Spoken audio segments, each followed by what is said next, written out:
लोकसभा चुनाव के लिए प्रधानमंत्री नरेंद्र मोदी आज सहारनपुर की धरती से चुनावी संखनाद करेंगे। साथ ही स्वामी सत्संग मैदान में होने वाली रैली को लेकर बीजेपी ने एड़ी चोटी तक का जोर लगा रखा है। रैली में मुख्यमंत्री योगी आदित्यनाथ के अलावा हरियाणा के मुख्यमंत्री नायब सैनी भी मौजूद रहेंगे। ये रैली इसलिए भी खास है क्योंकि आरएलडी सुप्रीमो जयंत चौधरी भी लंबे समय के बाद प्रधानमंत्री के साथ मंच पर दिखेंगे। इसके अलावा एनडीए के सहयोगी दलों के नेता भी रैली का हिस्सा होंगे। प्रधानमंत्री की रैली के लिए सुरक्षा के कड़े बंदोबस्त किए गए हैं। बीजेपी खेमे का दावा है कि रैली में बड़ी तादाद में भीड़ जुट सकती है।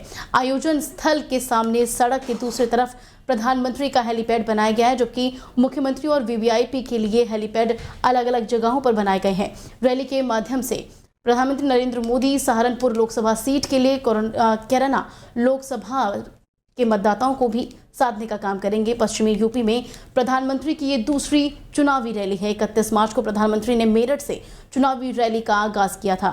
मुख्यमंत्री योगी आदित्यनाथ आज चांदपुर और नगीना में आयोजित जनसभा को संबोधित करेंगे।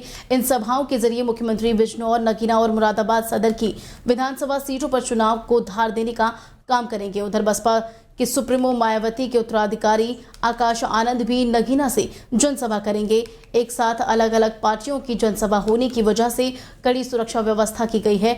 आज पुलिस की भी अग्नि परीक्षा होगी। बीते दिनों डीआईजी ने भी कार्यक्रम स्थल का दौरा किया था। नगीना में कार्यकर्ताओं के आने जाने वाले रास्तों पर भी पुलिस की तैनाती की गई है। अफसरों को आवश्यक दिशा निर्देश भी दिए गए हैं। यूपी के मुख्यमंत्री योगी आदित्यनाथ लोकसभा चुनाव 2024 के लिए ताबड़तोड़ रैलियां कर रहे हैं। इस दौरान वो बीजेपी उम्मीदवारों को जिताने के लिए जनता से अपील करते हुए अपने शासन की मजबूती पर बात करना नहीं चूकते। अलीगढ़ और सीएम योगी आदित्यनाथ ने कहा है कि किसी ने सोचा होगा कि बेटी और व्यापारी रात में भी सुरक्षित निकल सकते हैं। हम सिर्फ राम को लाते नहीं हैं, बल्कि बेटी और व्यापारी की सुरक्षा के लिए जो खतरा बनता है उसका राम नाम सत्य भी करवाते हैं। हम प्रभु राम का नाम लेकर जीवन यापन करते हैं। कोई सोचता था बेटी और व्यापारी सुरक्षित होकर के रात में भी निकल सकते हैं। देखो, हम राम को ही लाते नहीं है, बेटी और व्यापारी की सुरक्षा के लिए खतरा जो बनता है उसका राम नाम सत्य भी करवा देते हैं।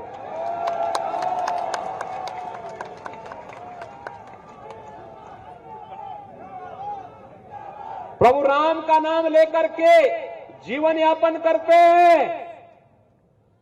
राम के बगैर कोई काम नहीं। लेकिन जब कोई सुरक्षा, समाज की सुरक्षा के लिए खतरा बनेगा तो उसका राम नाम सत्य भी तय है।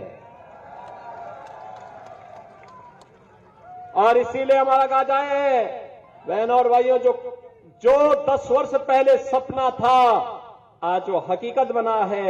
इसलिए बना है आपके एक वोट की कीमत ने बनाया है। मेनका गांधी सुल्तानपुर में अपने चुनाव प्रचार में जुट गई हैं। बीजेपी ने उन्हें यहां से फिर टिकट दिया है, लेकिन उनके बेटे वरुण गांधी पर पीलीभीत से टिकट काट दिया गया है। इसके बाद पीलीभीत से जतिन प्रसाद को बीजेपी ने अपना उम्मीदवार बनाया है। मेनका गांधी ने सुल्तानपुर सीट पर अपनी संभावनाओं को लेकर मीडिया से बातचीत की है। उन्होंने कहा है कि पूरे देश में पीएम मोदी और बीजेपी की लहर है। सुल्तानपुर में भी वो लहर चल रही है और उस लहर में भी शामिल मैं भी हूँ। पहले दिन में मैं कैंपेनिंग मोड में रही हूँ और अब काम की वजह से जनता मुझे जान रही है। माफिया से नेता बने मुख्तार अंसारी की कुछ दिन पहले ही मौत हो गई थी। मुख्तार की मौत की वजह से कार्डिक अरेस्ट को बताया गया था। वहीं मुख्तार की मौत के बाद उसके परिजनों से मिलने के लिए कई बड़े नेता गाजीपुर जा रहे हैं। इस बीच अब समाजवादी पार्टी के राष्ट्रीय अध्यक्ष अखिलेश यादव भी गाजीपुर जाएंगे। यहां वो मुख्तार के परिजनों से मुलाकात करेंगे। बता दें कि मुख्तार की मौत के बाद से ही ये सवाल खड़े किए जा रहे थे कि अखिलेश यादव मुख्तार के घर कब जाएंगे। हालांकि मुख्तार की मौत के बाद अखिलेश यादव ने एक्स पर पोस्ट करके सांत्वना भी दी थी। इससे पहले एआईएमआईएम के प्रमुख असदुद्दीन ओवैसी भी गाजीपुर जा चुके हैं। इसके अलावा सपा नेता धर्मेंद्र यादव भी मुख्तार के परिजनों से मुलाकात कर चुके हैं। वहीं आसपास के कई नेताओं का गाजीपुर दौरा भी लगातार हो रहा है। मुख्तार अंसारी के बड़े भाई और निवर्तमान बसपा सांसद अफजल अंसारी समाजवादी पार्टी से गाजीपुर के प्रत्याशी भी हैं। बाबा बागेश्वर धीरेन्द्र कृष्ण शास्त्री की भड़काऊ बयानों के बाद अब मुश्किलें बढ़ती जा रही हैं। बाबा बागेश्वर धीरेन्द्र कृष्ण शास्त्री के भड़काऊ बयान के विरोध में लखनऊ में मुस्लिम धर्मगुरु उतर आए हैं। भड़काऊ बयान को लेकर सुबह मौलाना शैफ अब्बास मौलवी चौकी कोतवाली क्षेत्र पहुंचे थे। बाबा बागेश्वर के बयान के खिलाफ थाने में एफआईआर दर्ज कराने के लिए भी तहरीर दी गई है। मौलाना सैफ अब्बास ने अपना बयान जारी कर बाबा बागेश्वर के बयानों को लेकर नाराजगी जाहिर की है। शिया धर्म गुरु अब्बास का कहना है कि बागेश्वर धाम के धीरेन्द्र शास्त्री लगातार न केवल मुस्लिम धर्म के गुरुओं का अपमान करते हैं बल्कि उनके ऐसे वीडियो हैं जिनमें वो मक्का मदीना और कई जगहों पर गए हिंदू धर्म गुरुओं का भी अपमान किया है। मज़ारों पर चादर चढ़ाने वालों पर शास्त्री ने गलत शब्दों का इस्तेमाल किया है। तो वहीं बाबा बागेश्वर धीरेन्द्र कृष्ण शास्त्री ने कहा है कि उनके वीडियो को तोड़ मरोड़ कर पेश किया जा रहा है। उत्तर प्रदेश की योगी आदित्यनाथ सरकार के नाम अब एक और रिकॉर्ड जुड़ गया है। प्रदेश ने जीएसटी और वैट कलेक्शन में बड़ा कीर्तिमान रचा है। यूपी में पहली बार जीएसटी और वैट कलेक्शन 1 लाख करोड़ रुपए के पार गया है। बड़ी बात यह है कि यूपी ने ये सब अपने दम पर हासिल किया है। यूपी सरकार में वित्त मंत्री सुरेश खन्ना ने इस बारे में जानकारी देते हुए बताया कि सरकार के मुख्य राजस्व वाले मैदान में 18,660 करोड़ रुपए की बढ़ोतरी हुई है, जिसमें सबसे ज्यादा बढ़ोतरी जीएसटी की है।